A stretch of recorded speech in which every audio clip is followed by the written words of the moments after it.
اتنے ہو گئے کہ اللہ کی رحمت سے بہت زیادہ ہو گئے، اب اللہ مجھے معاف نہیں کرے گا، کبھی مت نکالو زبان سے اس طرح کا جملہ۔ یہ جملے اللہ کو پسند نہیں ہیں۔ اللہ تعالیٰ تو یہ فرماتا ہے کہ اگر تمہارے گناہ زمین سے آسمان تک ہو جائیں تو میری رحمت سے نہ بڑھ سکیں گے۔ ایسے کس کے گناہ ہیں جو زمین سے لے کر آسمان تک ہو جائیں؟ آج تک آسمان کی بلندی کا پتہ نہیں تو گناہ کہاں سے ہو جائیں؟ مگر ساری باتوں کے باوجود ایک انسان جس نے 100 قتل کیے، اس کے دل میں ایک موقع پر یہ انگڑائی آئی اور طبیعت کے اندر یہ بات آئی کہ میں بھی اللہ سے معافی مانگوں۔ زندگی میں ایسے موقع سب کے لیے آتے ہیں۔ کتنا انسان شرابی ہے، جواری ہے، غلط کاموں میں لگا ہوا، تباہ کرنے والا، کبھی کبھی بیٹھا بیٹھا کہتا ہے ہمیں بھی توبہ کا موقع مل جائے۔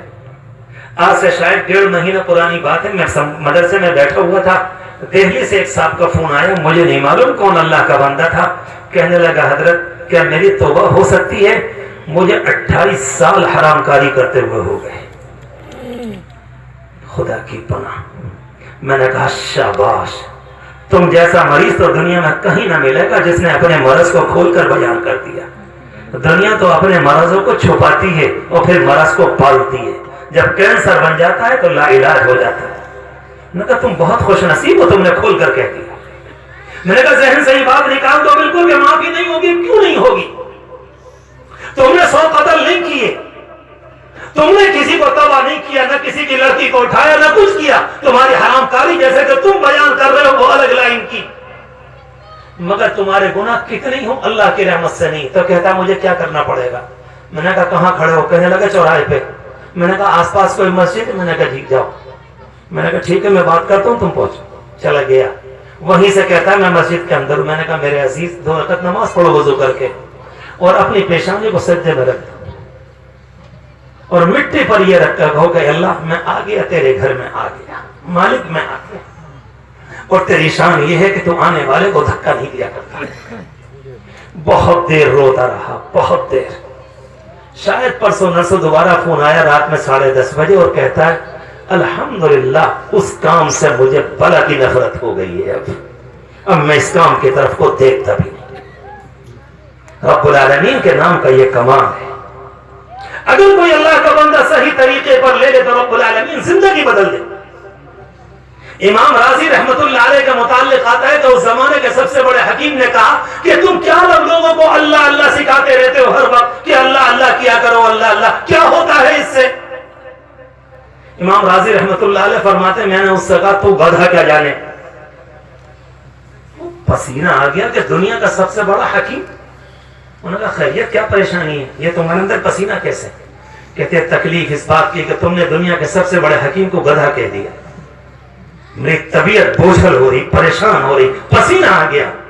ہنس کر کہنے لگے جب لفظ گدھا پسینہ لا سکتا ہے تو لفظ اللہ کیا نہیں کر سکتا ہے؟ تجھے لفظ گدھے میں پسینہ آ گیا اور پھر کہتا ہے کہ اللہ اللہ سے ہوتا کیا؟ صحیح طریقے پر جب نہیں لیا جائے گا تو واقعی ٹھیک ہے، ورنہ ہمارے اکابر یہ کہہ کر کے لفظ اللہ کی یہ شان ہے۔ مولانا گنگوہی رحمت اللہ علیہ نے رات کے تقریباً 12 بجے یہ بات کہی تھی، اپنی خانقاہ گنگوہ کے اندر یہ بات کہی تھی۔ لفظ اللہ کی شان یہ ہے کہ اگر غفلت سے بھی ادا کیا جائے تب بھی اثر پڑ جاتا ہے۔ اللہ کا نام ہی اتنا پیارا ہے۔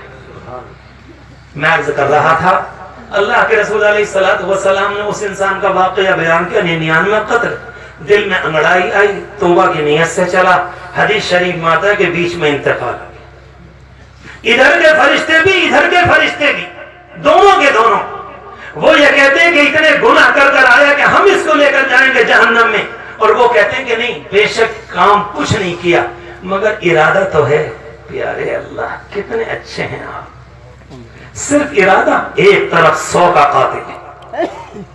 اسلام میں قتل سے بڑھ کر کوئی گھناؤنا کام نہیں، مگر اس کے باوجود ایک اللہ کا بندہ صرف نیکی کے ارادے سے ادھر کو گیا اور بیچ میں انتقال۔ اور اللہ کے رسول علیہ السلام پر قربان جائیں، اس واقعے کو بڑے مزے لے کر آپ نے بیان کیا، بڑے پیار سے اس حدیث کو پڑھ کر دیکھیں، بڑے مزے لے کر آپ نے فرمایا کہ انتقال ہوا تو بالکل بیچ میں ایک فرشتہ آیا، انہوں نے کہا بھئی اختلاف کی کیا ضرورت ہے، جہاں سے آ رہا تھا اس زمین کو دیکھ لو، جہاں جا رہا تھا اس زمین کی پیمائش کر لو، جدھر کو زیادہ قریب ہوگا وہ لوگ لے جائیں گے، ٹھیک ہے۔ ادھر سے بھی ناپا، ادھر سے بھی، تو ایک روایت کے اندر آتا ہے بالکل بیچ میں تھا۔ اللہ کو اپنی رحمت بتلانی تھی۔ رب العالمین ارشاد فرماتا اس زمین سے جہاں سے آ رہا تھا، الارض تباعدی، اے زمین تو پھیل جا۔ اللہ اکبر، پیارے اللہ آپ کتنے قدرداں ہیں، کتنے بندہ نواز ہیں آپ۔ اور اس والی زمین سے کہتے ہیں ادھر کو جا رہا تھا، الارض تقاربی، کہ تو سمٹ جا۔ ادھر کی زمین پھیل گئی، ادھر کی زمین سمٹ گئی، اور جب پیمائش کی گئی تو ادھر کی کم نکلی جدھر کو جا رہا تھا، اور جہاں سے آ رہا تھا وہ زیادہ نکلی، جنت کے فرشتے لے گئے۔ میرے عزیزوں، کیا اس کے بعد بھی اللہ کی رحمت سے مایوس ہونے کی بات؟ کس لیے یہ بات کرتے ہو؟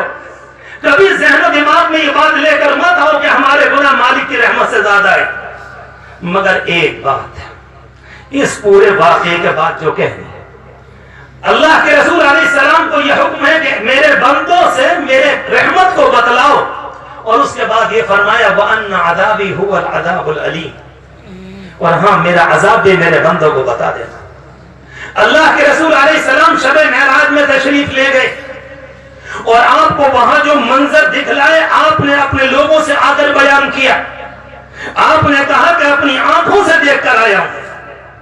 آپ نے فرمایا کہ لوگوں کے ہونٹ کاٹے جا رہے تھے، آپ نے فرمایا کہ زبان کتری جا رہی تھی، آپ نے فرمایا کہ سر کچلے جا رہے تھے، آپ نے فرمایا کہ جلتے ہوئے تنور میں مرد عورت ننگے جل رہے تھے، آپ نے فرمایا کہ ایک بیل ایک سوراخ کے اندر سے نکل کر آیا، اور نکلنے کے بعد دوبارہ جانا چاہتا ہے، اس میں داخل نہیں ہو سکا۔ یہ سارے کے سارے منظر میری نگاہ کے سامنے ہوئے۔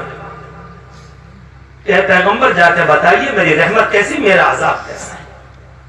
اگر اتنی بات سمجھ لی، جو میرے ہم عمر ہیں مجھ سے چھوٹے، ان سے تو کھل کر کہہ رہا ہوں، جو بزرگ ہیں ان سے سبق کے طور پر ان کی بزرگی کا احترام کرتے ہوئے، ان دونوں باتوں کے بعد رب العالمین کی رحمت اور رب العالمین کا عذاب، اور اللہ تبارک و تعالی کی جانب سے یہ اعلان بھی آپ نے فرمایا کہ جب تک سورج بجائے ادھر کے ادھر سے نہیں نکلے گا، اس وقت تک توبہ کا دروازہ بند نہیں ہوگا۔